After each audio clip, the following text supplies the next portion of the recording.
एक बार भगवान गौतम बुद्ध अपने शिष्यों के साथ किसी पर्वतीय स्थल पर ठहरे थे। शाम के समय वह अपने एक शिष्य के साथ भ्रमण के लिए निकले।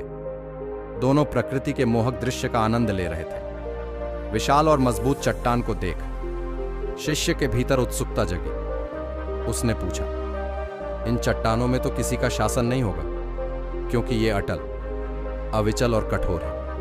शिष्य की बात सुनकर बुद्ध बोले कि नहीं, इन शक्तिशाली चट्टानों पर भी किसी का शासन है। लोहे के प्रहार से इन चट्टानों के भी टुकड़े टुकड़े हो जाते हैं। इस पर शिष्य बोला, तब तो लोहा सर्वशक्तिशाली हुआ।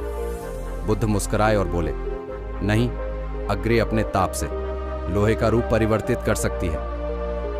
उन्हें धैर्यपूर्वक सुन रहा शिष्य बोला, इसका मतलब अग्नि सबसे शक्तिवान है। बुद्ध ने फिर उसी भाव से उत्तर दिया, नहीं, जल अग्नि की उष्णता को शीतलता में परिवर्तित कर देता है तथा अग्नि को शांत कर देता है। शिष्य कुछ सोचने लग गया।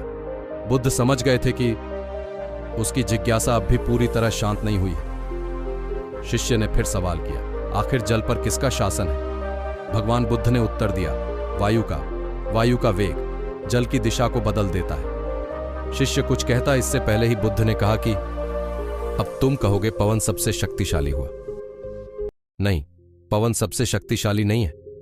सबसे शक्तिशाली है मनुष्य की संकल्प शक्ति, क्योंकि इसी से पृथ्वी, जल, वायु, अग्नि इत्यादि को नियंत्रित किया जा सकता है। जीवन में कोई भी महत्वपूर्ण कार्य संकल्प शक्ति के बगैर असंभव है। इसलिए अपने भीतर संकल्प शक्ति का विकास करो।